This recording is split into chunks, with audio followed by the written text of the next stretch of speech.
Podcast will be starting soon. Stay tuned, yo. I'm Veronica Taylor, and from myself and Ash Ketchum, I just want to say, Moana Nui, I choose you!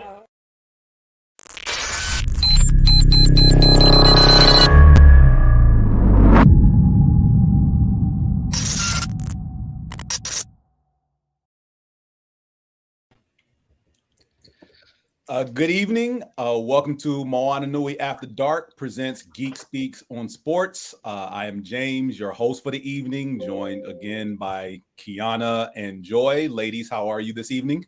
Fabulous. How are you? Doing good. Joy? I am doing well.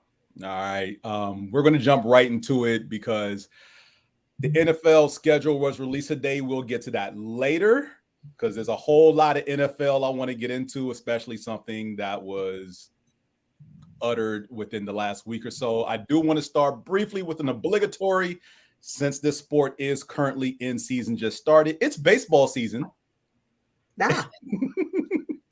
That's the reaction I was expecting. Yeah. Mm-hmm. Play ball. And I'm from Houston. And the Astros been fire the last few years. I'll be like, they did win the World Series last year. Yeah. What? And I was like, oh, that's great. I'm so happy for you. So congratulations. When they won in 2017, we were in Costa Rica. Maybe 2018. I feel like they won the year I was leaving Houston. So we were in Costa Rica. We were in Costa Rica watching it, and Joy was like, oh, the Astros. Oh. Yeah, okay. that was exactly. Oh, wait. Oh, this tequila is strong. Oh, look, the Astros won. Wonderful. Good for them. So that's the reaction I pretty much expected when I was going to mention, it's baseball season, because we're not going to spend much time on this. But hey. So while we're talking about baseball season, I do have a question for Qiana. Hey, you want to go to Jamaica in September? Oh, Lord. I'm going in May, but I'll go back. Yes. Okay. I'll shoot you the details. Maybe the Astros will be playing. Ultra Rios. Oh, yeah. Okay, cool. I wouldn't care what you said. I was just curious. Are you done? Are you done? Yes. Baseball, what? I wanted to keep the show interesting. Your Jamaica trip can wait till later. I mean, literally and figuratively. Okay, so baseball. So baseball. Anybody care at all into it in any way, shape, or form? I'm not 100% into it.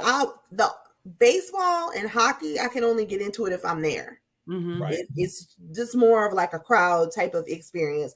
Mm-hmm. I kind of was following, I think it was the Tampa team. At one time they were undefeated. Right. Mm-hmm. And then I just kind of fell off from it. But yeah, not my fave. Good luck. Well, it is. The season is only a few weeks old. I will say I typically don't follow baseball unless I'm actually going to a game, because baseball is probably the one sport I enjoy more in person than sitting on the couch. Otherwise, if I'm unless outside of the playoffs, I'm not really checking for it. I need to be in the stadium, engrossed into the game, because I can vibe into the chess match that is positioning, pitch count, who's running the bases, when you're calling up the relief pitcher, and all the other good stuff. That's when I'm more engrossed into baseball. But unfortunately, since the Braves moved outside the perimeter, I haven't been to a game in a couple of years. So. Slap in the face. Where do they play now? They play in Cobb County. Imagine them playing in Friendswood in Houston. I'm not going. Good God. I want to go home. Yeah. I'll tell you what, though. Terrible. The only baseball that I feel like I would watch a game of it on television without the crowd interaction is whatever that league is, where they be dancing and doing stupid stuff in the middle of the game. Was that the video with Pitbull in it or something? With the dancers? Like, they have antics throughout the whole thing. Like, okay.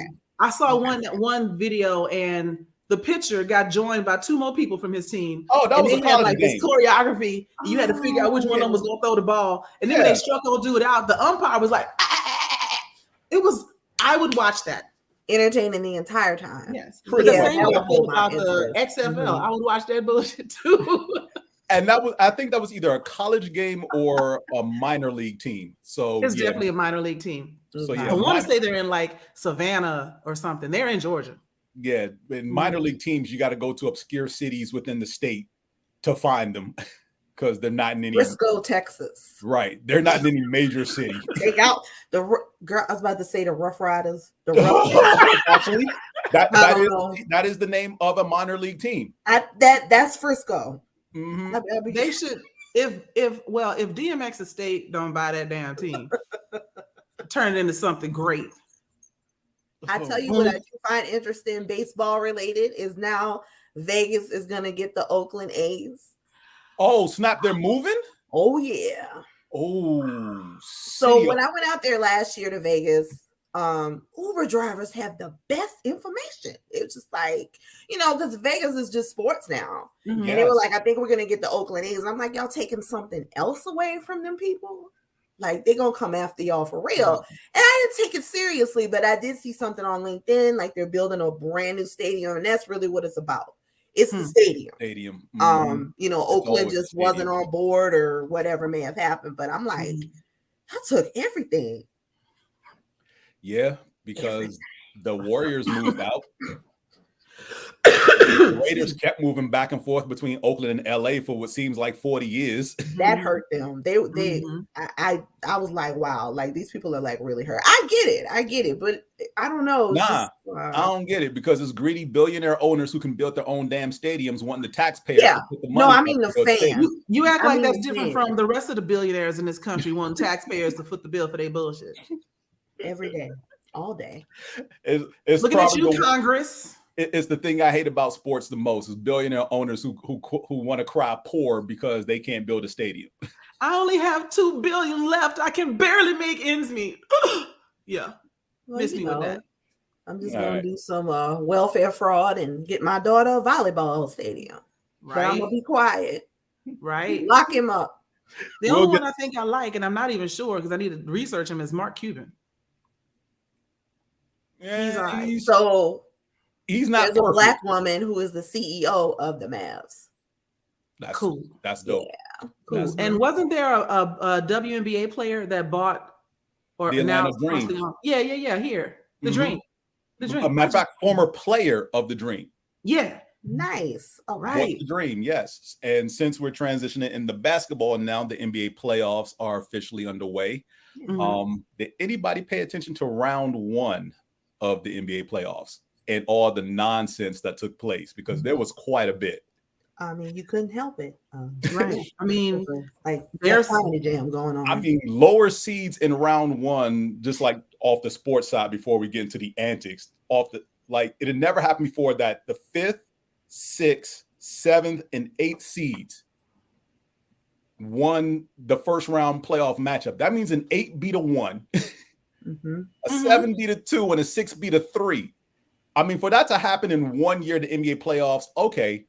But for all 4 of those things to happen in the same playoffs. My thing is, I think it's a combination of getting back, like teams needing to gel, thinking that you got that shit like that, and the other teams are hungrier. Exactly. Yeah, speaking of that arrogance, one of those the 2 seed that lost was the Memphis Grizzlies. I know Memphis Grizzlies is a joke in and of itself. Nobody's more arrogant than somebody that just got good. You know what I'm saying? I mean, look, the Memphis Grizzlies have been knocking on the door for the last 3 years with their core of players and running their mouths because last year they got drummed by the Warriors. This year they got upset by the Lakers. And Dylan Brooks. Yikes. Poster child for please, STFU. Ran his mouth the whole series. Matter of fact, ran his mouth before the series even started, saying that, I'll be the bad guy. I'll take that on me if that's what it takes for us to win this series. And after their first loss in the series, they asked him how you feel about LeBron James, who's basically knocking 40. I think LeBron's like 38 now. It's like, I ain't got nothing to say about LeBron James. I ain't got to respect LeBron James. I I don't bow down to nobody unless they drop 40 on me. Well, the very next night, LeBron didn't drop 40. They lost by 40. That whole core, Dylan Brooks, Jaren Jackson Jr., Desmond Bain, and John Morant. That's the core. That was the core.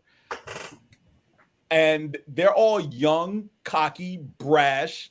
They don't shut up. They love running their mouth. They're young. There's no veteran leadership on that team. And this is the result year in and year out, them getting bounced by veteran teams who, granted, this Lakers team was really cobbled together after the All-Star break because half these players didn't even start the season on the Lakers roster. I love it. And they get bounced. The hilarity in all this is that Dylan Brooks' contract was up, and somebody in the Grizzlies front office had leaked that they had no intentions on bringing him back and made that blatantly public. And naturally, I went on Facebook and, did the whole thing of how you get fired on your day off. Right. That's the equivalent of, go ahead. No, I just said hashtag poking the bear, James. That's the equivalent of my girl said you ugly, like back in high school. Well, I just always look at what's that verse in the Bible? Play stupid games, you win stupid prizes. That. And the funny part, I don't know what book. Even after they lost, Dylan Brooks shenanigans 5-6. There you go. Mm-hmm.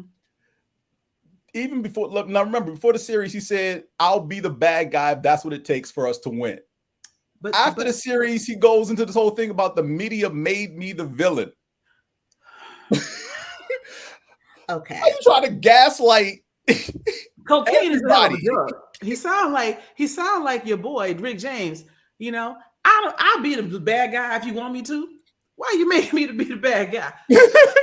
Or the public speaking PR Toastmasters something. Right. I don't understand. I get it, they're young, but are there no mentors? Is there no one like I could see if you just emotional, but it's the same thing over and like there's an art to trash talking. Mm-hmm.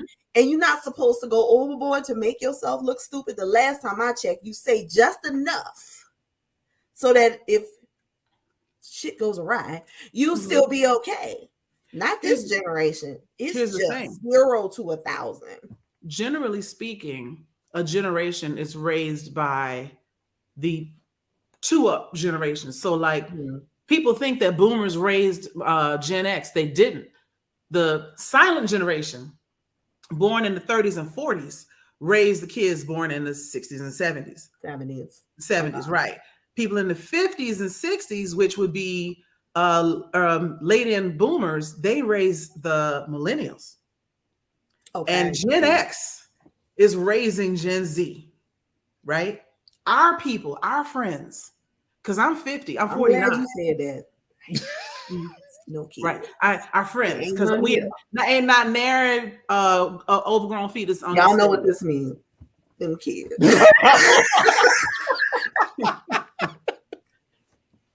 But the thing is, I'm 49. A lot of my friends are 51, 52, 53, all Gen X. And their children are the ones in college right now or coming slightly out. And those are the newbies in all of the sports. And so just similar to your girl, Sha'Carri Richardson. Remember when everybody was like, how come she ain't got no friends to tell her not to do that on that day? Now, granted, I understand that people grieve in their own way. I'm not trying to take anything away from the fact that she did what she felt she had to do. I'm saying if she had been surrounded by people from my generation, they'd have been like, hey, girl, no, I'm sorry. Look, you can get drunk, but you cannot do this. We're not going to let you do it. I'd have held her and hugged her until she fell asleep, whatever she needed, but not to jeopardize that chance. But millennials will be like, do what you feel. And the problem with sports is they don't have that 2 levels up. I'm already in my late 40s to train you as a young 20-something. They got 30-somethings training 20-somethings. And the 30-somethings were raised in the same post everything online, born with an iPhone in my mouth. I don't know how to be quiet. The tail end of millennials is the same thing. And those are the ones, like you said, LeBron is not even 40. right? Nope. And he's an old man in the field. And we've seen LeBron cut up and do some petty things, and he's the veteran with the panache now. So it's devolving because society is devolving, right? So it's not anything about, well, why don't they have any mentors?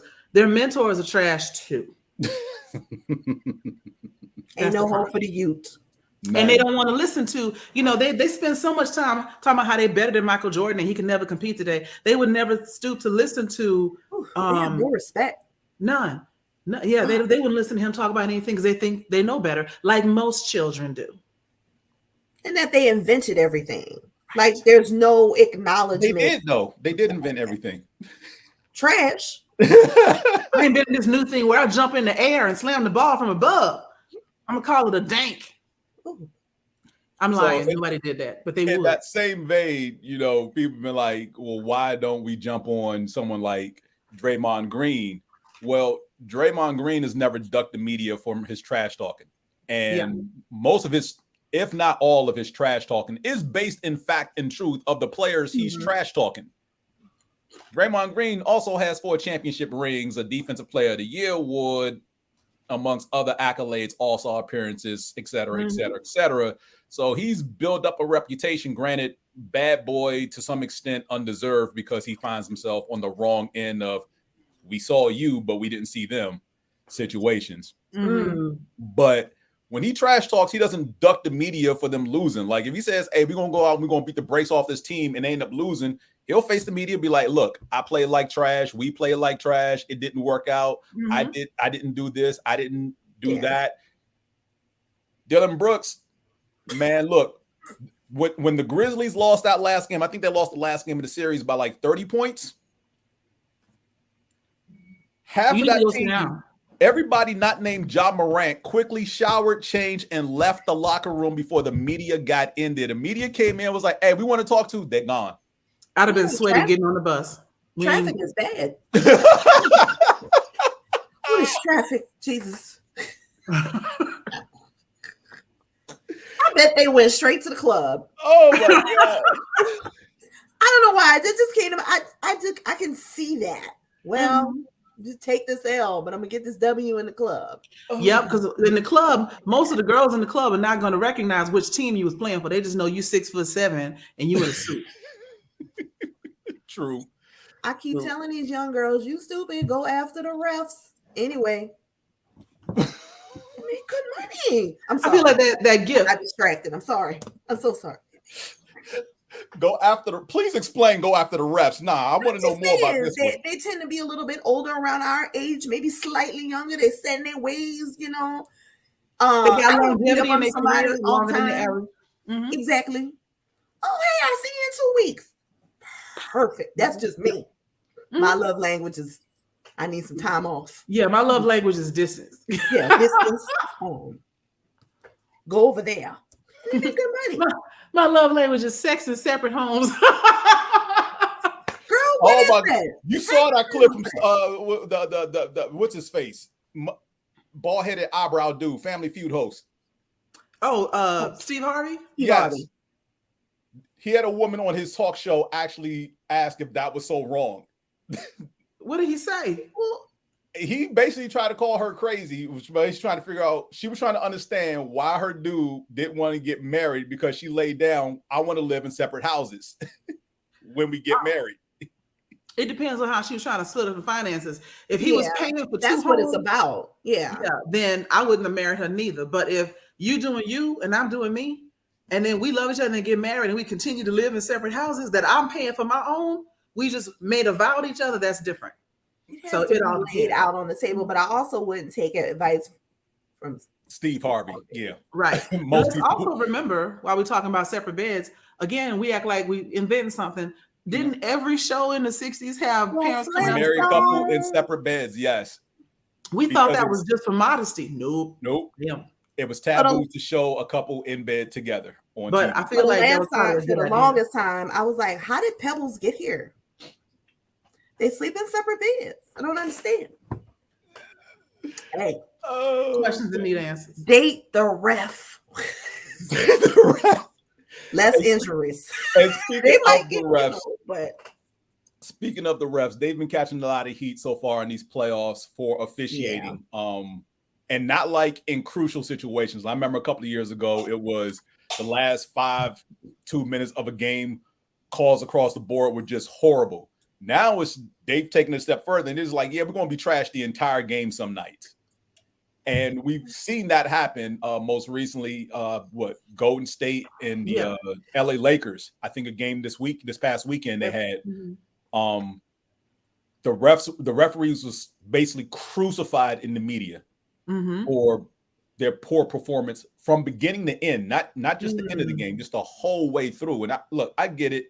Officiating is not an easy thing. You have an off night, but you cannot impact the game. Like, your job is to make sure nothing extremely bad happens. Right. And nobody breaks the rules. All right. And nobody knows your name. Like, the fact that we know referees' names now across various sports, like if you watch football, you should know the name Ed Hockley. Just a matter. But you should not know the official's name. It should just pretty much be like, that no name SOB screwed my squad on this call. Right. Let's keep it pushing.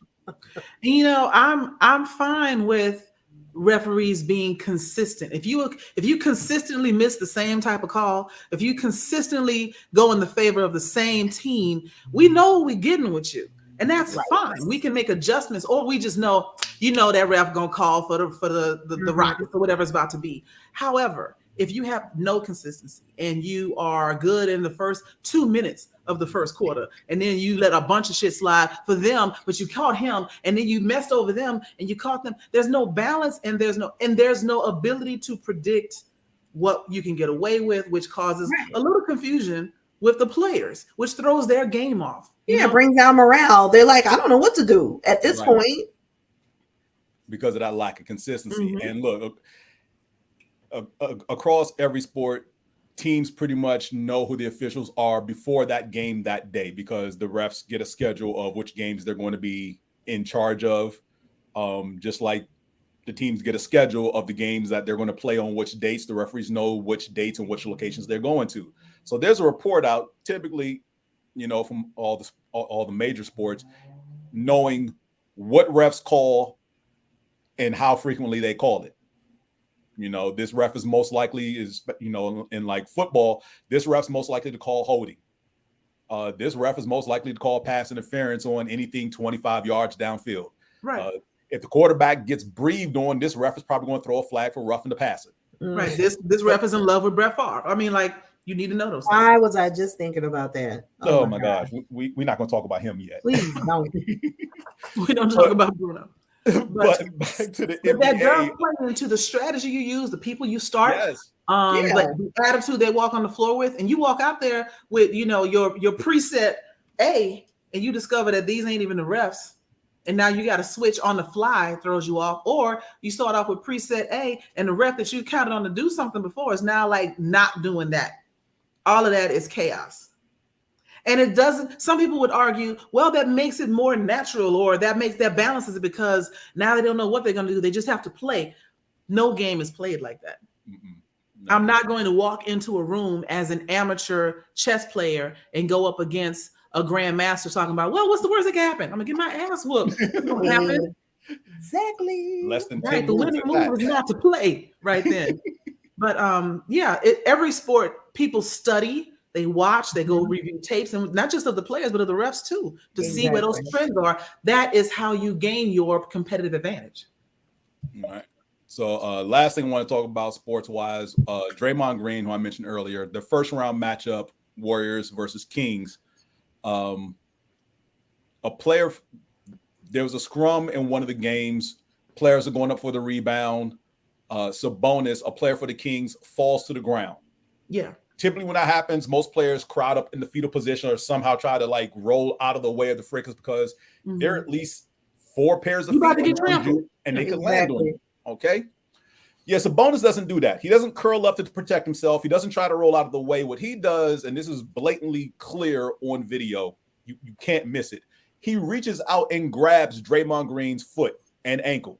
Draymond, who's now trying to run up the court because the ball has already been cleared, realizes, oh snap, my leg has been grabbed. Now he's in a prone position, up in the air, off balance. He's got one foot on the ground. He's about to fall unless he plants the foot that's grabbed. Yeah. He yanks it loose, and the only place he can put stomped that dude in the chest. Yes. He on this guy's chest. Now, it wasn't malicious in any way. No. He didn't pretty much raise up and have like, you know what, this is going to be a step show moment. I'm going to stomp hard. Right. No, he landed on his chest and quickly got out the way so he can like keep on going. It wasn't like he just lingered there. And that dude didn't have nothing but he didn't break no ribs. No. So bonus, you can fall on the ground and break ribs, which means he did not stomp on him hard. But you know, when you're off balance like that, you're natural. It wasn't like he did it maliciously. He didn't even know who grabbed him. So how can you be maliciously stomping on somebody for revenge or whatever when you're looking this way and they grab you from behind? That wasn't that kind of calculation. And when I saw it, the first thing I thought was, "Why dude grab him?" Right. That's what I thought. This is a no contact sport. So what you doing? He knew what he was doing. He knew exactly what he was doing, which the coach for the 76ers, Doc Rivers, brought up this point because I won't say something similar, but an incident in which a bench player for the other team tried to get in a scuffle with one of his star players, raised his ire, and he said that we have replay now. We can go back and look at how these incidents get started. It's not fair that these, you know, for lack of a better term, lower tier players at the end of the bench come into a game, start attacking the star players of the opposite team, trying to get them teed up or thrown out, basically. Exactly. And you only catch the star player retaliating, and you have replay. You can see why this star player punched this dude in the chest. Well, maybe because the other dude smacked him in the back of the head, but you didn't see that. You only saw the star player punch this scrub in the chest. So now the star player gets a T. The other team gets 2 free throws, which that's crazy. It's crazy. And they get possession of the ball because you teed this man up, and now he's got to be the perfect angel and can't play his normal game. So players like Draymond Green, this impacts them who play with energy and passion. If you want to call it something else, that's on you. But you can't have this going forward. Not with all the replay technology we have. You can't just be like, oh yeah, he stomped him on the chest, but you refuse to go back further and see that this man grabbed his foot and gave him no place to plant, and nothing happens to him because Sabonis embellished afterwards, basically screamed and cried like he was dying. Oh my God. You know, Draymond Green, I mean, he's the scapegoat because he already has the bad boy thing on his back. So we have to continue that narrative. I mean, I think it, even as crazy as it sounds, I think it all just blends in together, even with after the game, the media story, what they want people to believe and see and everything else.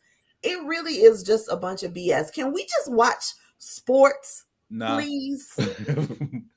I'm tired of these hidden agendas, which aren't really hidden, but some people just don't pay attention to things. Not at all. No. But it's meant that way for those of us who are into sports on that level. Yes, we can see through all the BS and the fluff that they put out there. But for the average goer who's just a casual fan of the team and like, oh, my team is winning, let's see what's going on with them.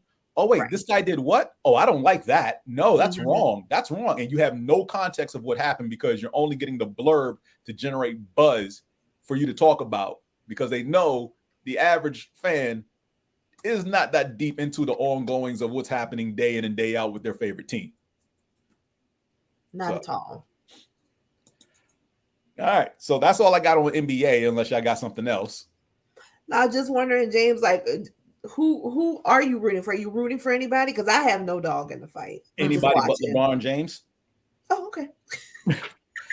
And look, it's not LeBron James hate. I'm just I don't like LeBron James hate. No, I'm tired. I'm tired of LeBron James, much like I was tired of Tom Brady. Okay, I give you that. Got you. Like you want to give somebody else a chance. Like it's time, go away. And I'm not saying that I want the Warriors to win. I'm not saying that either. But literally, I want to see new faces win some of these titles. Like LeBron James even being in the playoff picture is like bothersome to me because of how the media spins the hype towards him. Yeah. So I get you from the media hype standpoint, and I would like to see some new faces as well, new rising star, what have you. Howsoever, if you want those spots and those spaces in there, they gonna have to beat LeBron. You have to play. Yeah. I mean, you know this because you played video games with children before. We've had long discussions about how we pull no punches with these little 12-year-old motherfuckers that be stepping up. You got to beat me to win. And I'm with LeBron on this. You got to out-Bron him. You know what I'm saying? Beat him and get your picture on stage, you know? Or the white boy from the dunk contest. Yes, girl. It's freaking awesome. I'm like, yeah. I was so excited that I needed to be. Look, that white boy wasn't even on an actual NBA team. He was on a care about G League team. That dunk was nasty. Nasty. I loved it. Who are you looking forward to winning? Or who? I mean, I don't really, like I said, I don't have a dog in the fight. The games are really good. To me, they've been way better than this time last year. So, you know, I'm just watching just to watch. I think with the Suns and who are they playing? They're playing Denver Nuggets right now. Yeah. That one is probably like the one I'm not all that interested in. That Celtics 76ers, I'm like, oh, snap. James Harden is, you know, he acting like he's still dating a Kardashian right now. I'm like, well, sir, can you continue to do this throughout the series and keep winning? Hold up. Let's spend a few minutes on this. Okay. Before we get into the NFL stuff. You would figure that these athletes see other athletes date a Kardashian and then their game goes to hell and not date a Kardashian, but they're like, nah, I'm gonna go ahead and get that. You know why? Because they homeboy did. It don't make sense, but it makes sense. Come on now. Clout, bling, bling, all of that. The whatever comes with walking down the runway with them and all of that. I don't understand it. I'm just telling you because it literally makes absolutely no sense. It makes no sense. It's never made sense to me. Never made sense at all. It's again, we're talking about young people. I know. And I get it that they have this whole the immaturity and the invincibility of youth. Mm-hmm. Like they think I'll be different. She ain't gonna do me that way. Right. How many women do we know in our age range with good jobs that think they're gonna be the one to fix that man? And all the other friends said that he wasn't shit. But she knows that he's different with her. It's the same thing. There are no unicorns, ladies. Cut it out. There are no unicorns. Stop. Now. What they say, if you show up and a man asks you about your day and gives you some food and wants to know wants to tell you that he loves having you around, you at Chick-fil-A. It's my pleasure. Mm-hmm. They've never messed up my order. Oh never. My gosh. They make that half lemonade sunrise thing, half lemonade, half tea. Fire. Oh my God. Every time. I can't stand you right now. When I tell you them shakes, you at Chick-fil-A. Stop it. You thought you was on a date? No, man. Oh, no, you were one of the staff. I need you to move forward. Oh, goodness gracious. So James, I don't know. I think it is. It's just like Joy was saying, it's a challenge. Like I'm gonna be the one to change it. The Kardashians are they aren't a challenge to get, but they are a challenge to keep your sanity. And so far, everyone keep the narrative that whatever man wants them to have. Mm-hmm.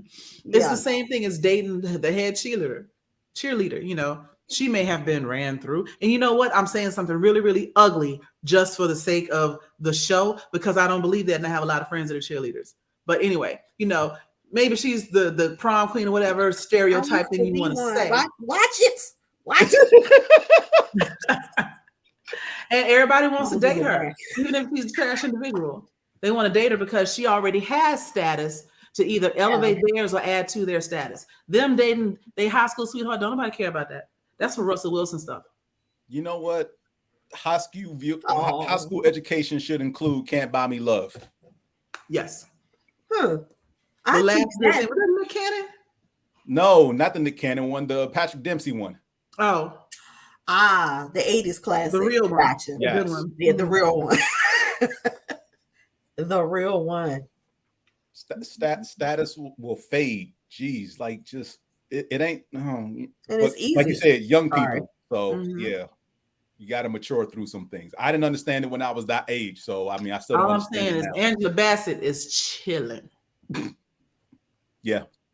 Her man ain't going nowhere. No, Courtney B. Vance is staying right where he is. All at the Golden Globes, taking pictures like the high school graduation. It's so cute. I love them. If you ask her, where is your husband? Right here.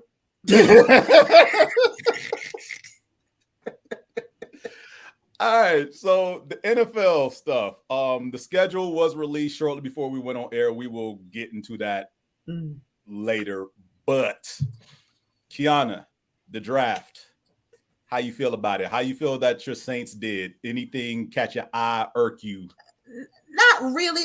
I mean, it's the same thing. They've always been consistent over the years with whom, what they'll go after. Can we just talk about the waiting process to hear your name called? Sure. This. Yes. I mean, so this never used to, I won't say it never used to be a problem, but with the exception of the fiasco this year, and we're going to get to that shortly, the Aaron Rodgers slide was pretty much the most watched train wreck in the history of sports.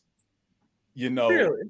That's when the whole draft was still like everything, like I think it was like Saturday and Sunday. Like the first 3 rounds were Saturday, the last 4 were on Sunday. And that was one of the last years that happened. So yeah, Rodgers is in the green room. They only invited 2 quarterbacks that year to the first, for the first round of the draft when it was still in Radio City Music Hall in New York. It was him and Alex Smith, and the Niners had the first pick, and it's like it's going to be one of these 2. All right, and everyone's like, it's going to be Aaron Rodgers because he's the better player. You can throw him in right now; he'll be great from day one. And the Niners pulled the curveball on everybody and took Alex Smith, and they were like, "Oh, okay." And basically for the next 20 some odd picks, everybody's name's getting called but Aaron Rodgers. And some of these teams could have used the quarterback, but they had more pressing needs. So he's sliding.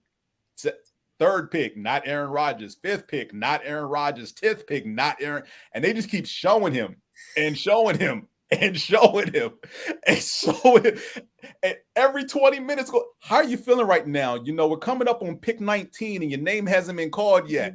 Pick 19 comes in, it's not Aaron Rodgers. More. Yeah, you know what? If they did like a speed run of his face, it'd be like,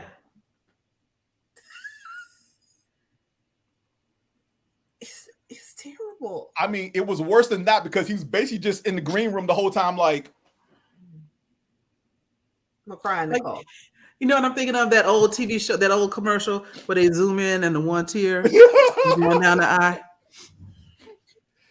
So what I didn't hear was the explanation as to why he ended up going so low. I never understood. Nobody between them and Green Bay, between the 49ers and the Green Bay Packers, all the teams that picked in between either didn't need a quarterback or had a quarterback on their roster they were already paying a whole lot of money to. Okay, so it wasn't personal. It's just it definitely wasn't anything personal. So back to this year. Back to this year, the quarterback who slid was Will Levis. Now, for those who don't know, there were 5 quarterbacks expected to go in the first round. Will Levis is pretty much one of these things is not like the other because 4 of these quarterbacks are black. Will Levis just happens to be white. Will Levis also played quarterback at University of Kentucky. Last I checked, Kentucky is not known for their football program. No, it is not. So there's that. 2 days before the draft, somebody put out there in the Twitterverse that Will Levis got a communication from the Carolina Panthers that they told him he was going number 1. Now, no one knows who put this tweet out there. They don't know if this person was affiliated with Will Levis directly, a member of his family, somebody trolling. The identity of said person was not there. Will Levis was nowhere near at any point of the draft process from the combine to the draft. Nobody had him going number 1 to Carolina. It was always going to be the quarterback from Alabama and CJ Stroud from Ohio State going number 2. After that, maybe. but he was never going number one. But when that tweet came out, there was because you can bet on who goes where in the draft. The bets from him going number one shot up like a rocket. And still no one knows. And then to watch him the entire first round go, because only 3 quarterbacks taken in the first round, that was in the first 4 picks. And he wasn't even the first quarterback taken in the second round. He was the second. And now the draft, since all of round 1 is on a Thursday night, the whole night went by. Will Levis was literally the only player left in the green room when the draft ended on Thursday night. Wow, it's like being picked last for kickball. Rocking back and forth like Miss Sealy. And every time they flashed him after the 5th pick, it was either his girlfriend or his mom sitting beside him trying to console him and let him know it's going to be all right. His girlfriend sitting there thinking about the engineer that she dissed in her freshman year. Like, dang. I gotta go get a job. I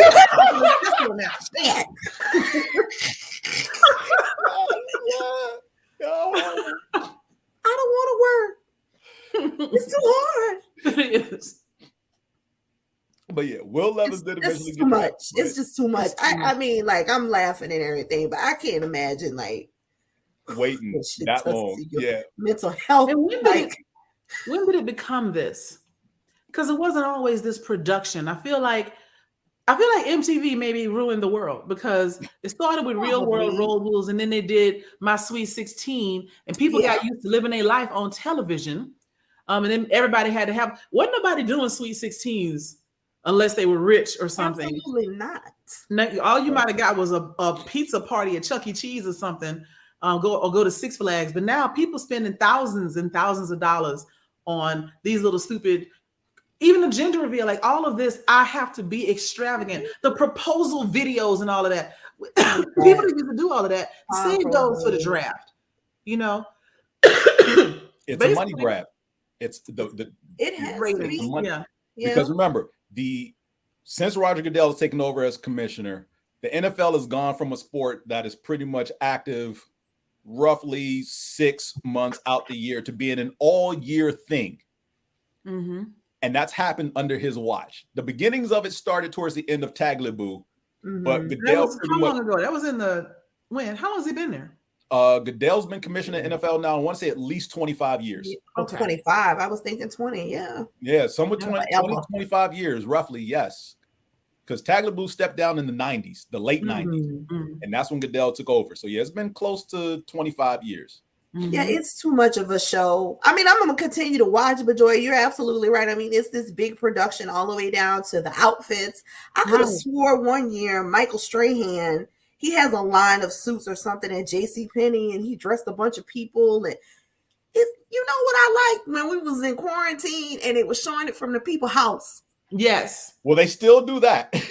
Because I wanted to count how many white girls was back. 1 out of 3 at least.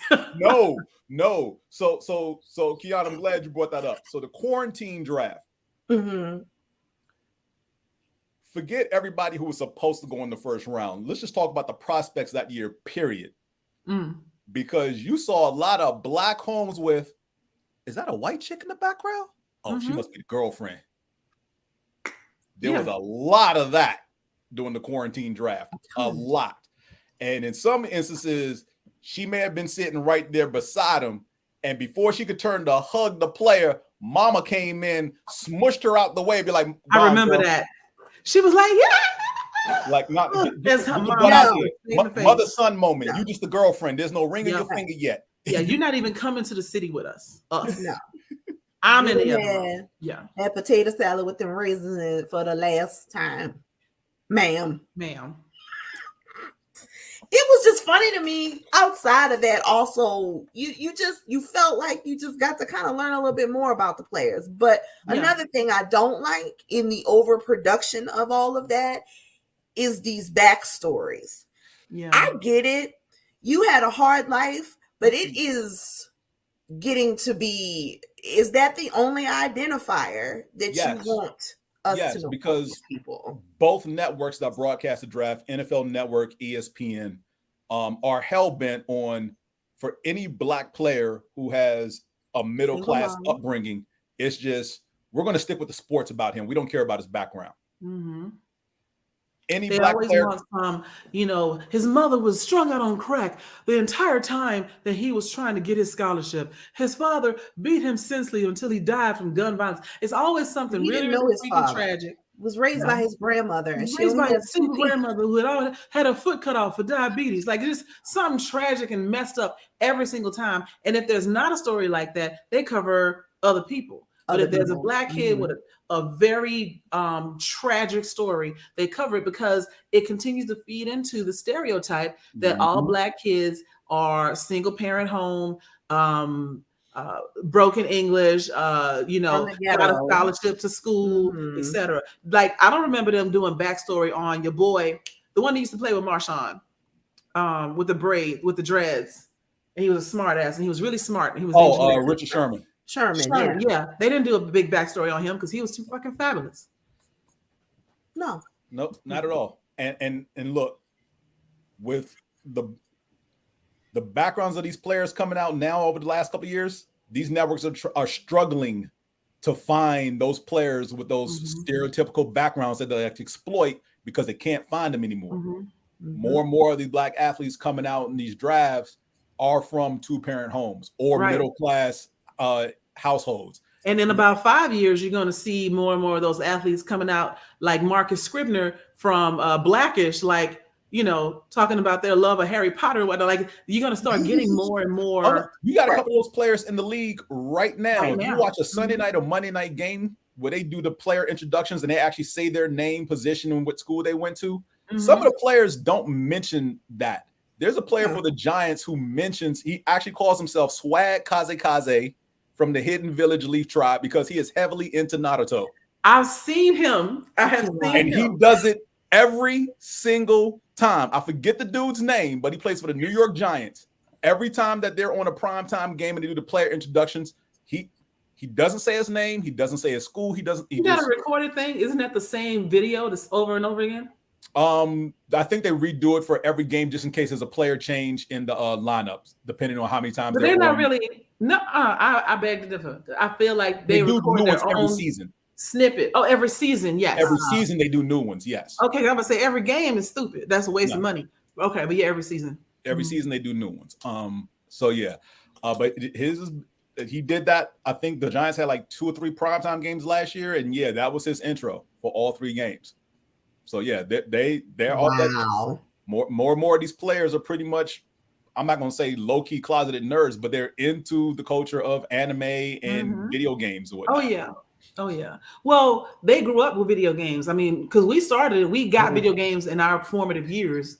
The next generation had them, but it wasn't as widespread as it is now. And now everybody, male, female, etc., plays video games, and it's a part of life. Not something you do on the side. Same thing, like I thought Dungeons and Dragons would have died a long time ago. It's getting bigger. So, Qiana, I know you want to talk about Lamar Jackson because that was broken like 2 hours before the draft even started on Thursday that he finally got his money. So finally got his coins. I'm ecstatic for him. However, what did old boy say on the YouTube? You said no excuses territory. Okay, you got your money, you got an O-line, you got what you they got your wide receivers, drafted one too. Woo. Yeah, no, you better show up and show out. But I'm very happy for him. I mean, that was a lot of drama. It was, and he doesn't have an agent, correct? No, he does not. He negotiated for himself. I didn't know that. That is cool. Because that was some of the pushback that the media was putting out there, like holding up the negotiations because he was representing himself. Like, you have to have an agent. You don't have to have an agent. Now, granted, football is probably the last sport where you have 100% people represented by an agent, because I know there's some players in the NBA who don't have agents. But the last time a big name player in the NFL didn't have an agent was like Steve McNair. So that tells you how long ago that was. Yeah. Steve McNair did not have an agent. He negotiated for himself. I feel like the general rule or a rule of thumb, whatever, that says you need an agent is just a way to keep agents employed.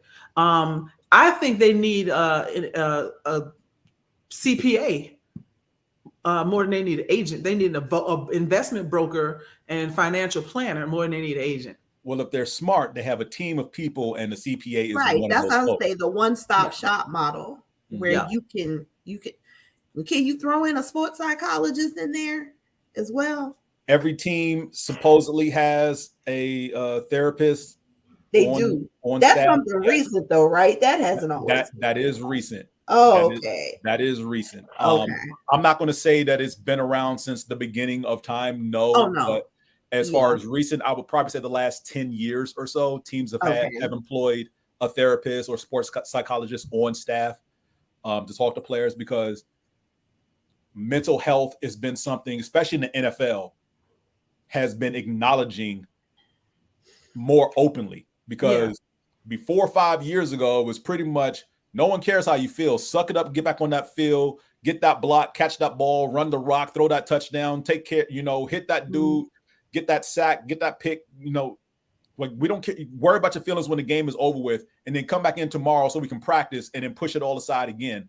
Like that vicious cycle has been since the dawn of time, because again, in male-dominated sports, it's pretty much you're not supposed to have emotional channel it into doing whatever it is that you're doing for this game for the next 2 to 3 hours. And then afterwards, we don't care what you do. Just don't fuck up too bad to where you can't come back and do this again next week. Right. Where you ruin our investments. Yeah. But more and more players have come out, because I know the Eagles, 2 players for the Eagles, Brandon Brooks, who's retired, was one of the first players to come out and talk about his issues with anxiety.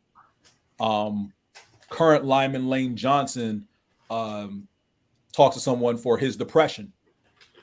So this is, and more players have come out and spoken about their mental health issues and how they impact them either during the game or outside the game. So it's something that the league, like I said, now is open about accepting and getting these players the help. But beyond 5 years ago, well, Google is free, right? I just wish people would take the time to really get a general understanding of what a sports psychologist does. It could be something, I don't call it, it's simple to me, crowd noise. Like, how do you deal with that while you're out on the field? Like, they do music therapy with them, even dance therapy. I've heard a lot of football players who said that they've taken some type of ballet class just for flexibility. I mean, it's just like, read, people. These are things that will help you prepare and be a better, not just an athlete, a human being in general. And it's just time to just cut all of this out, because you're going to have people retiring at 22 because they just can't take it anymore. Yep. It's no longevity in the league at all, because no longevity. Yeah. It mirrors what we see in corporate spaces. You got, matter of fact, I didn't even realize this, because I'll talk about generational differences a lot.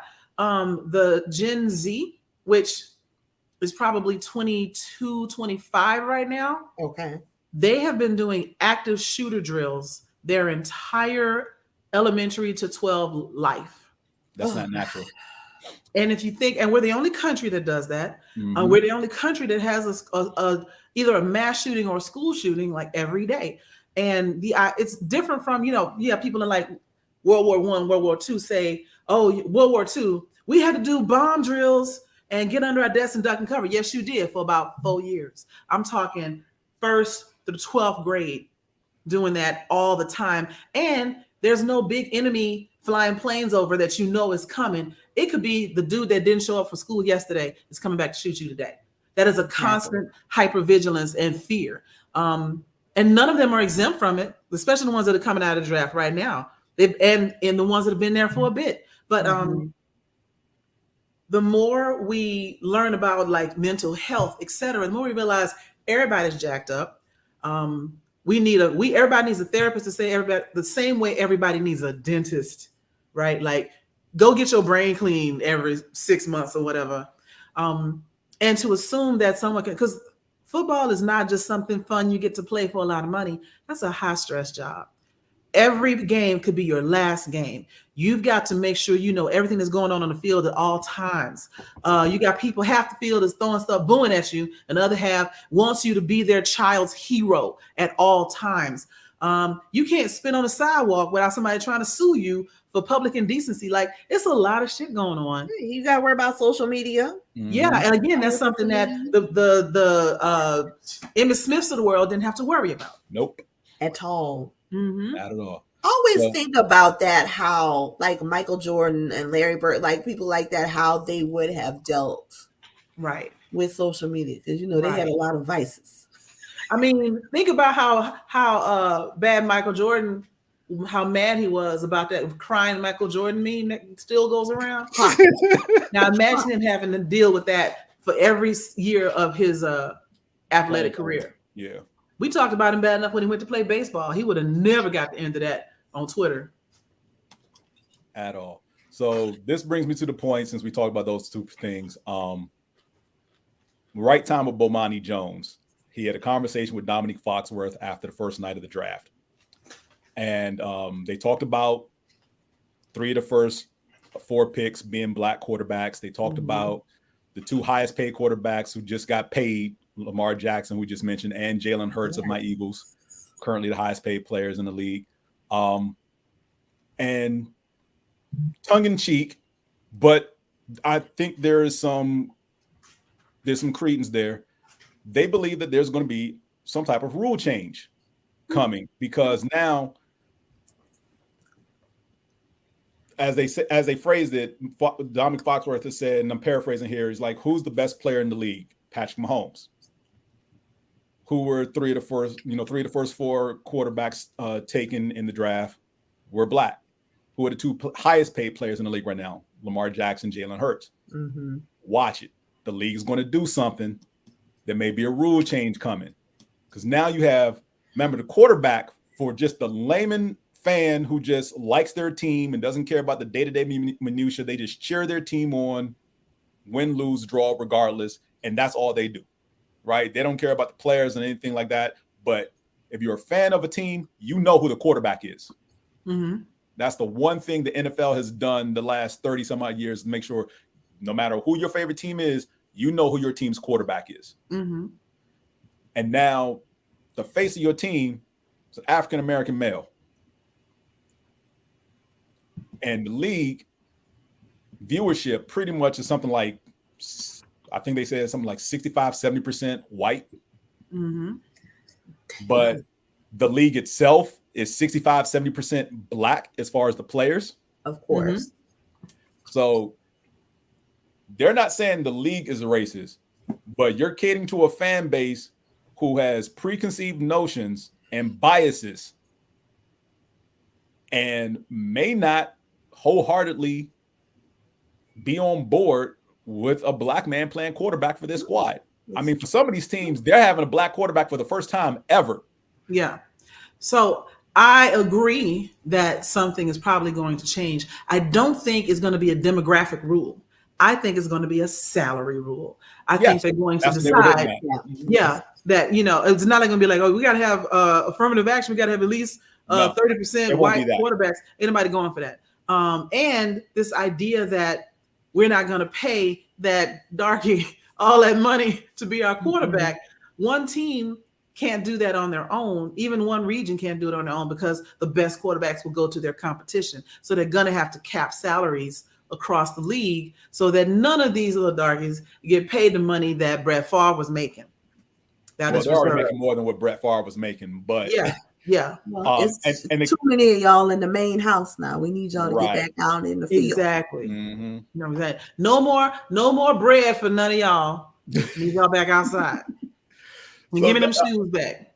But I mean, there's reason to this, because now with the draft and these players getting paid, I believe now we're upwards of, I think half the league now, 16 teams have a day one starter that's probably going to be black come the fall.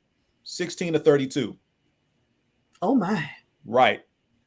16 of the 32 teams in the league come day one in this fall, their quarterback will be black. Egads indeed. That's who inside the houses we need to see, the white people picking. These black people. Oh my gosh.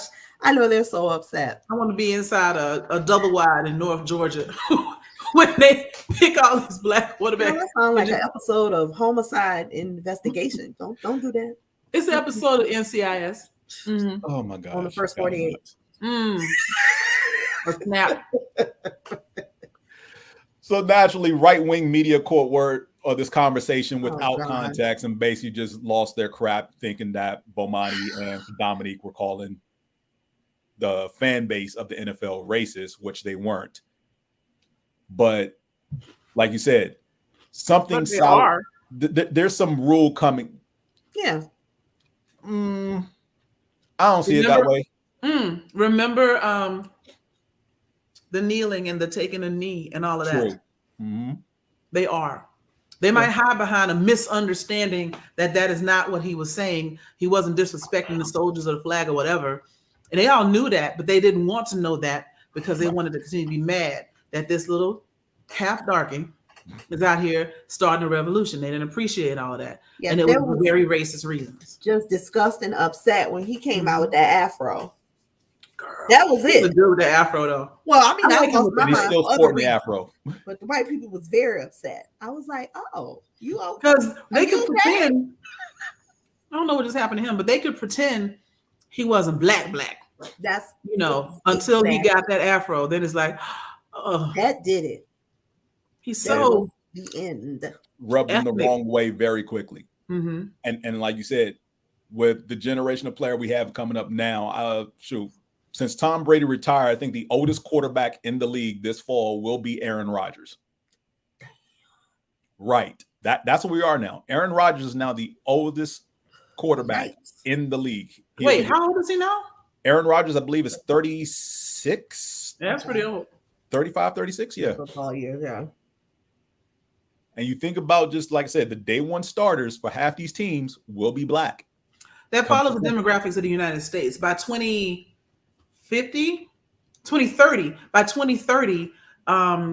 this country will be slipping into 51% people of color.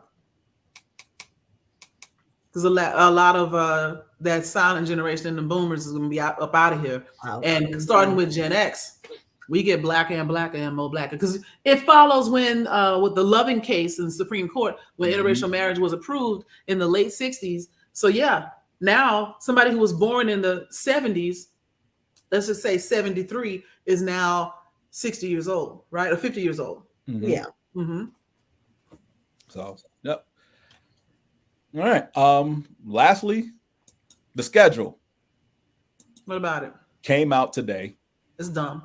The NFL schedule for the fall. Again, this is how the NFL dominates literally every single month of the year. So after the games are played, even the Super Bowl, March starts free agency.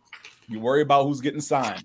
April is the combine and the draft. May is more free agency. June and July is your training camps. August is preseason, and September starts the year all over again. So the NFL is staying in the mainstream. I just didn't realize. I really did not. Yeah, they've done a good job of stretching things out enough so that there's not a point. They want to dominate even when games are not being played. Because we're talking about the draft right now, and it's May, and the Super Bowl was just in February. Yep. You had March period takes over. Look, the free agency period overlays the first couple of weeks of the NBA playoffs along with the draft. I mean, the draft was just a week or two ago when the playoffs started for the NBA. So that dwarfed whatever games were on that night for the Thursday night and the Friday night of the draft. Forget Saturday. I think that also adds to the anxiety of some of these younger players, because you hear you on year round, whereas older players could count on taking the summer off at least. Right. I mean, they still take a couple months off. But I mean, off from being in the public eye, people wondering about what you're doing and where you are. I mean, with social media, that hasn't happened for about a decade, though. True, because that would have been around 2008. Mm-hmm. Damn, we old. I'm sorry. People be telling me stuff. I be like, what? When? Yes. Lay sigh. I'm sorry. I Just damn, we old. Hey, I don't use the old word. Somebody tweeted I'm still spry. I am still spry. Somebody tweeted that I read this tweet somebody said that the older generation, people born in the last century, and they kept talking, and then he realized that was him. And he's like, FML, because we were all born before the turn of the century. Millennium. Yes. Or you go to a lounge and you're minding your own old business and they ask you for your ID. Oh, you go ahead. I see a 1 and a 9. Yeah. You well over the limit now. Excuse me? I mean, it just makes you want to smack children. I get that.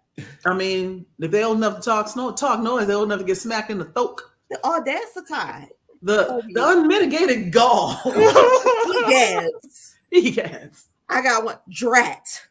Right? Oh my gosh. So, Poppycock. So one of the games that was released that they talked about before 8:00 was the first game of the season. The Super Bowl champion Kansas City Chiefs will be hosting the Detroit Lions. The first Monday night game is Buffalo at the Jets, where Aaron Rodgers is the new quarterback. I know a game on Christmas is the Eagles and the Giants.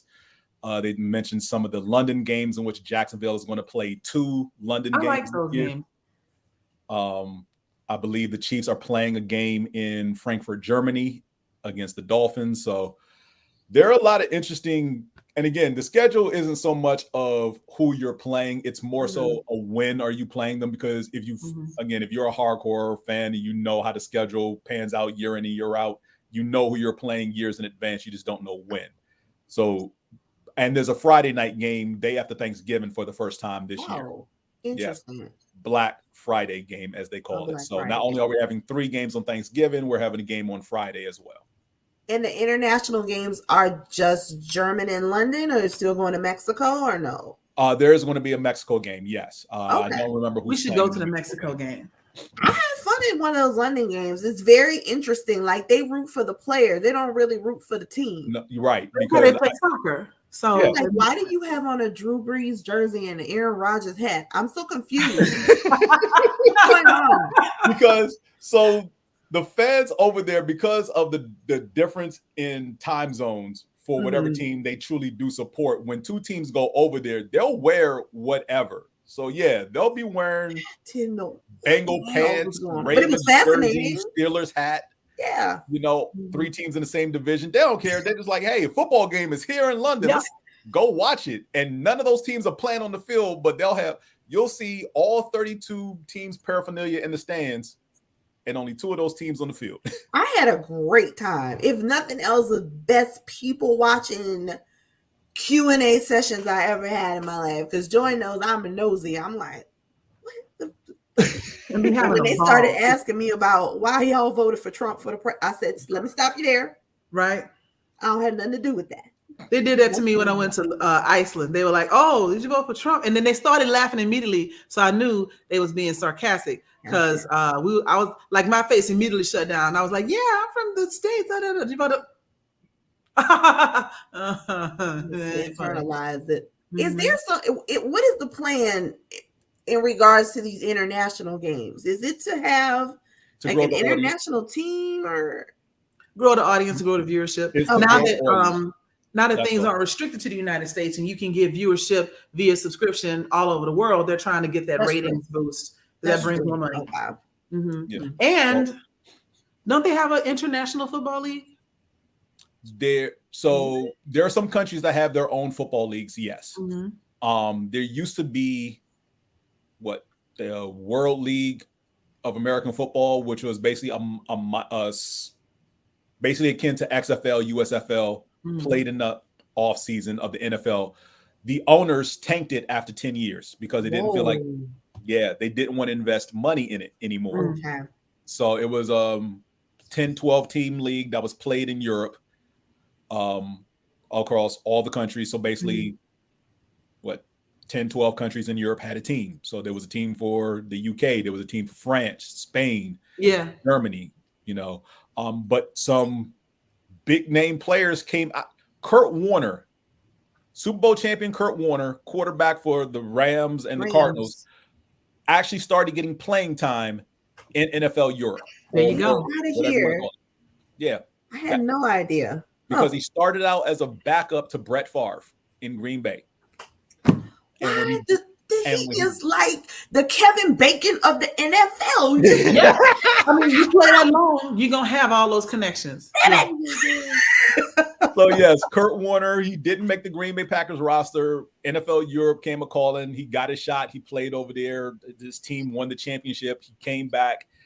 He ended up on the Rams roster as the backup. Their starter got hurt, and the rest is history. So, wow. Right. But there are a number of players who had substantial careers in that late 90s, early 2000s phase of the NFL who got their jump start by playing in NFL Europe.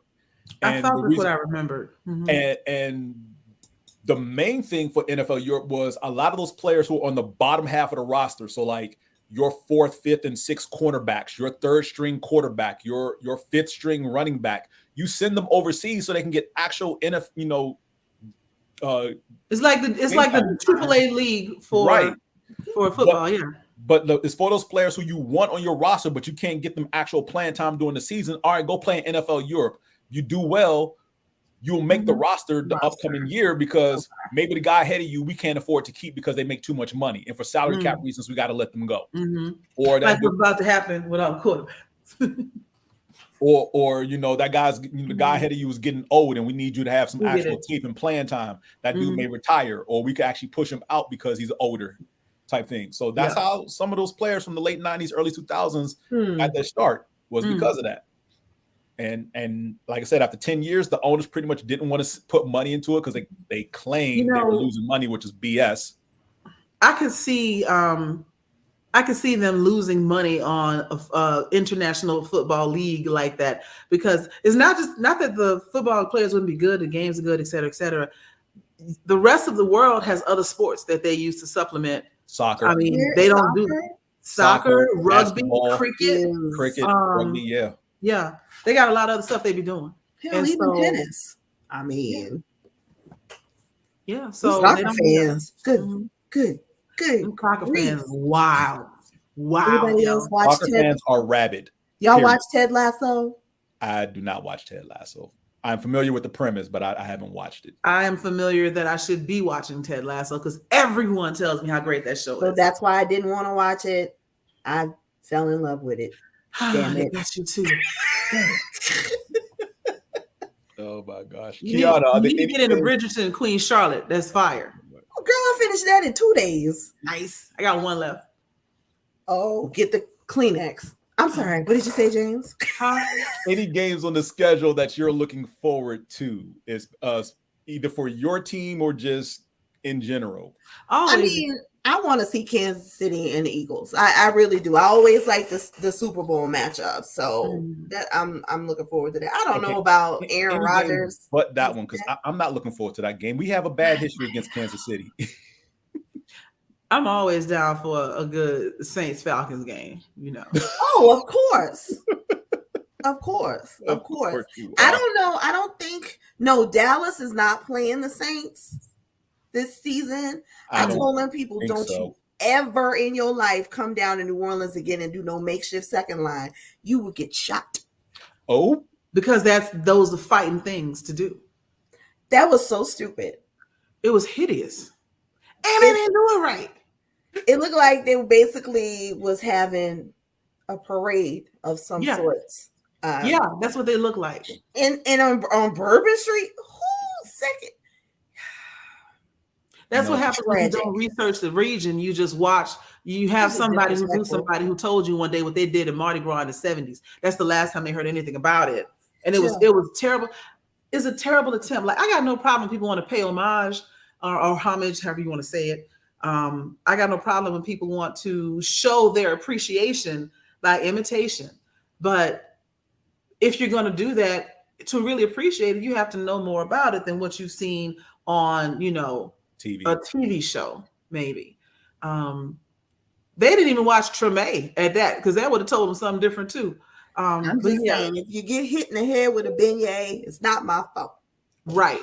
You're disrespectful. Right. A played 6-day-old game. Not the beignets. Come on, can we not throw beignets? I mean, no. But because we're not beignets are going good. I'd rather you throw something, throw a crab leg, but not the beignet. Throw a nutria red at them. You just take whatever's around, especially for them. Beignets usually around. And empty Popeyes boxes. Because when it comes to Dallas, egg in a bag. Look, I'm all for trashing Dallas for any reason, especially just because. I mean, I'm from Houston, and we used to root for the Cowboys when I was growing up, but I haven't rooted for the Cowboys. I haven't rooted for the Cowboys since Troy Aikman. Oh, when it was winning. He now does commentary for Monday Night Football. He really? Yes, he does commentary for Monday Night Football now. I only pay attention to Emmitt Smith still. He's my little baby. I love Emmitt. You can catch him in the owner's skybox cursing the Cowboys out because they ain't winning like they should. Didn't I tell y'all that in the chat? At this point, the people who did win something on the team are sick of the team. Yes. Do something. Look, I normally don't watch Stephen A. Smith and First Take until football season starts and Michael Irvin comes on. If only for Stephen A. Smith to troll the fuck out of Michael Irvin and the Cowboys. It is hilarious. He'll come in with a big old cowboy hat on, casket fresh short suit, cigar. He irritates me. But that right there, James, I agree. That is pure hilarity. Especially in the playoffs when Dallas inevitably loses a game. Because remember 2 years ago when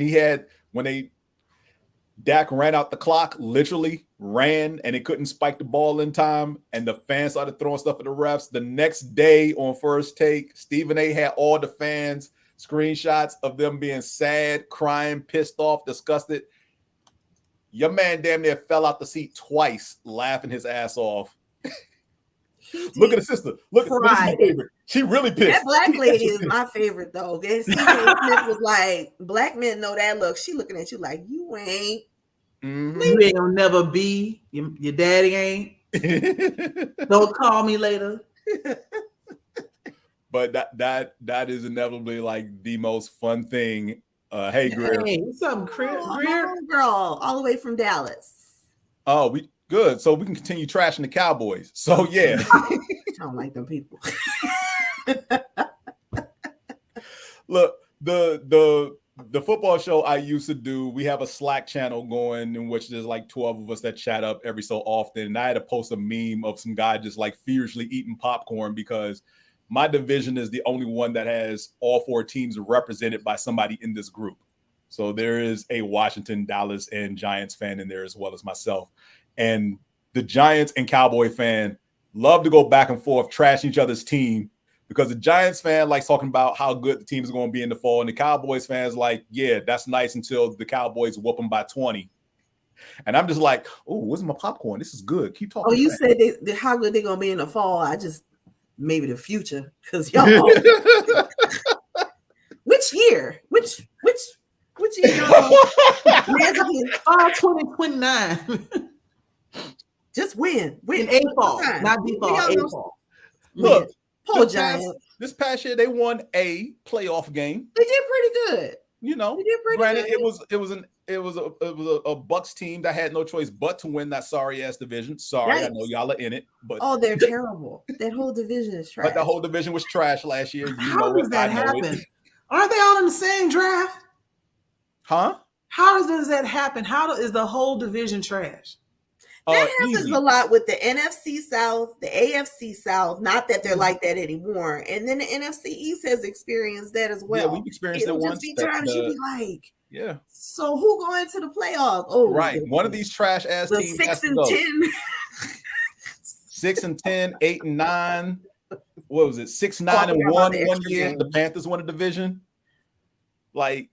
Some look, all four of these teams are garbage this year, but damn it, somebody's got to win this division and go to the playoffs. Somebody's gonna go. You know what the key is? Win them division games. Yup. Damn division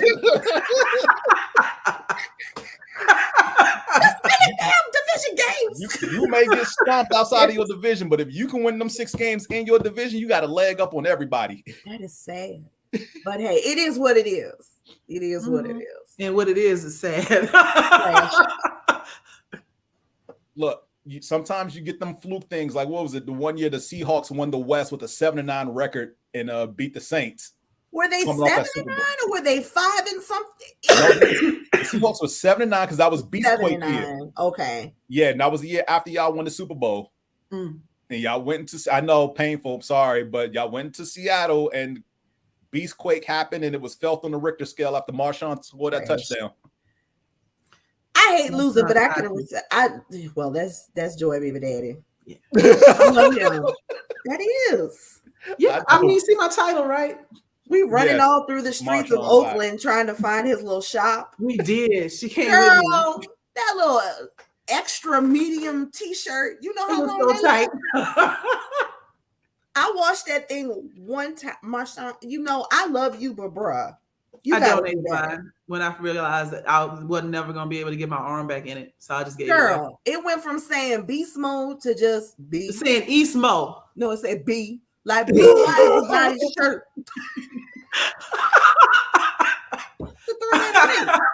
Everything else fell off the shirt except for the letter B. I mean, I think it was destiny because my dumb ass shouldn't have bought that. Just wanted to support. Just wanted to support. Yes. We just like he's one of those players, and then Seattle's one of those teams. You know, I don't mind.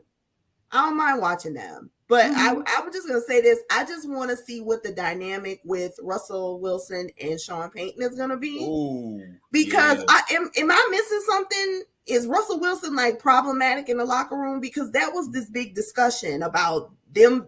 The two of them probably aren't gonna get along. That was something the media put out there that they may butt heads because apparently, and no one's been able to substantiate this with any fact or truth, but Russell Wilson had an office at the team facilities last year in Denver. And you're the quarterback for the team. You don't have an office. You have a meeting room with the other quarterbacks, but you don't have an office. No one on that. I mean, I get it being a conflict of interest, but maybe he needed it for something, you know? Okay, so let's put it this way. If Russell Wilson wanted an office in Seattle, he could have had that because he won them a Super Bowl and took them to another one. I could get that. This was year one in Denver for him after playing 10 years in Seattle. How do you get an office your first year? You haven't done squat for the Broncos. Maybe he negotiated that. Who signed off on that? That part. That's what I'm asking. I don't know. Who signed off on this? But that was the point of a lot of contention and friction between him and some of the other players. That and the fact that he's basically playing like trash the entire year and in every game with Broncos country, let's ride. And you know all the memes that came out of that. Yeah, they didn't have a good season. Whole bunch of him saying, let's ride. And then they'd be like, the ride. And it'd be an actual Ford Bronco truck on fire.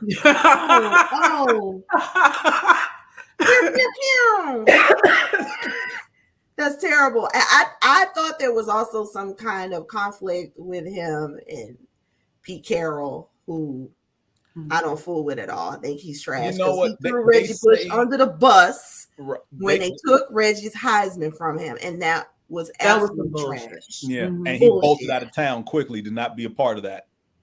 That's why he took the Seattle job, to get away from that scrutiny. And they never talked to him about it at all. He was never questioned. It's messed up. Because he got out of there quickly. He saw it coming and was like, you know what? There's an NFL job. I'm going to take this so they can never question me about it. How much of a coward are you, though? You know what I mean? Your old ass. Anyway, what was I about? Russ and his shenanigans. Let's put it this way. Remember, Sean Payton coached under Bill Parcells, so he's very much a no-nonsense. But Sean Payton is pretty much a dick in and of himself with some of the bullshit he's done. Oh, yeah. You know, I'm not a fool. We thank you for your service, but we know what you've been doing. Right. Because he was clearly caught one year in a Saints-Falcons Thursday night game where he did the little throat slash and choke signal to the Falcons, and they questioned after the game, and he literally said, I don't know what you're talking about. I didn't do any of that. Right. And it was caught on camera. Trust no one. Who are you trying to Jedi mind trick? The whole world who saw this shit? The whole country saw you. That was not the video you're looking for. It wasn't me. Really? Who are you gonna believe? Me or your lying eyes? We even had you on camera. It wasn't me. It wasn't me. So yeah. Sean has done his fair share of BS, but yeah. That'll be interesting. Now, is John Elway still involved? Involved, yes. For how long, no one knows, because remember, the Broncos have new owners now. Right. Oh, that's right. Everybody put in their hat and stuff for the bidding wars for that, and whoever owns the family that owns Walmart owns the Denver Broncos now. Right. So Elway is still in the front office. He's no longer general manager. I think they switched him over to president of operations or something like that. But that spells poop. POO.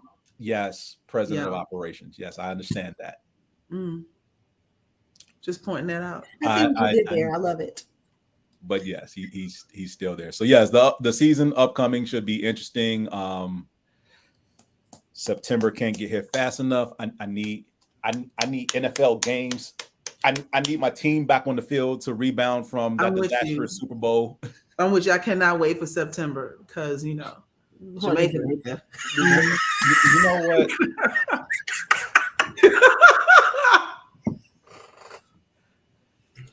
Yeah. I don't even know why I tried. Text me the details. I would do it. Do it right now. Text me the details. Hey, can I start a new segment at the end, cues, shout outs? Yes. Go ahead. Okay. I want, as you all know, we had the terrible tragedy Saturday at the Allen Outlet Mall, the shooting, but I want to give a shout out. Kyler Murray from the Cardinals, he donated, I believe, $15,000 to a 6-year-old little boy who was a survivor. This kid lost his mom, his dad, and his brother. Yeah, I saw that. He's recovering in the hospital right now, but Kyler Murray went ahead and donated that money, and then it started a GoFundMe, which now I think is at $1 million, something along those lines. So, I know people are like, oh, well, he has the money. He didn't have to give it. And I think he has family ties and background and stuff here, in Allen, which is outside of Dallas. But for him to do that, to ignite that, I can appreciate that because, that kid lost his whole family. And for what? Going to the mall, So I can definitely appreciate when you want to call them celebrities, whatever may have you, will step up and do things like that. And it usually ignites other people. So that's why that GoFundMe is at $1 million right now. And, I know we all can be, because I can too, be cynical about, he had the money, he could have gave them $1 million and stuff, etc. But this is true. There is psychology that shows that, from a happiness rating, people who give routinely to other people, whether it's cooking for others, donating your time, charity, whatever, are happier on average. And so something like a GoFundMe where he starts it with the root money for the 15 grand and let's say 2,000 more people were able to give something, that's going to help them feel better about themselves as human beings to some extent. And also in a situation like this, because what can you do?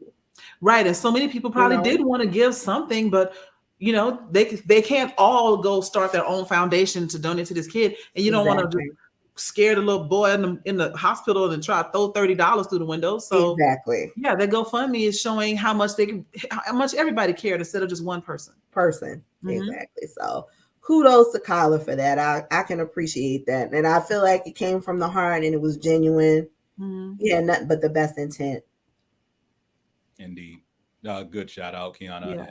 And let's keep doing it. I like that shout out. That's cool. Oh shit! Now I gotta keep looking up stuff. I mean, you started it, so yeah. You're welcome. I will keep it going. I love it. The reward for hard work is more work. Woo! All right, and on that, we're going to end it right there. So thanks everyone for tuning in. We'll see you all next month. Peace out. Good night. Marshawn, call me. Good night.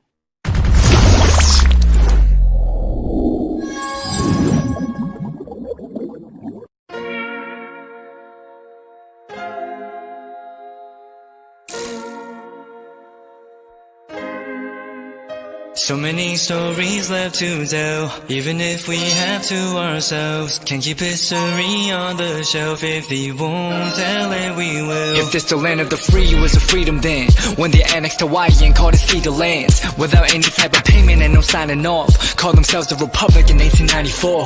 1.2 million acres overtaken from the native Hawaiians. When they resisted, the West retaliated in violence and erasure. The Hawaiian language is banned as part of colonialism's plan to expand, yeah. Stuck between a rock and a hard place. Multiple bombings of Kaho'olawe Bay as a part of their ongoing war with Asia. Used it as a place for target practice. No consent or compensation. Colonizers call for annexation. No work out for all the locals. School will never let you know. So many stories left to tell, even if we have to ourselves. Can't keep history on the shelf. If we won't tell it, we will. Too many stories left to tell, even if we have to ourselves. Can't keep history on the shelf. If we won't tell it, we will. We will. So if we put Hawaii in a perspective, well, Black and Asian history is interconnected. Considering the fight with the Pacific, then of course, versus Asia, they was treated as a middleman for war, but didn't let the Western colorism run its course, cause dark skin was a sign of dignity to core. The land was taken in the name of capitalism, when prior to it was an actual kingdom. Clap back at the system. Stuck between a rock and a hard place. Multiple bombings of Kaho'olawe Bay as a part of their ongoing war with Asia. Used it as a place for target practice. No consent or compensation. Colonizers call for annexation. No work out for all the locals. School will never let you know. So many stories left to tell, even if we have to ourselves. Can't keep history on the shelf. If we won't tell it, we will. Too many stories left to tell, even if we have to ourselves. Can't keep history on the shelf. If we won't tell it, we will. So many stories left to tell, even if we have to ourselves. Can't keep history on the shelf. If we won't tell it, we will. Too many stories left to tell, even if we have to ourselves. Can't keep history on the shelf. If we won't tell it, we will. We will.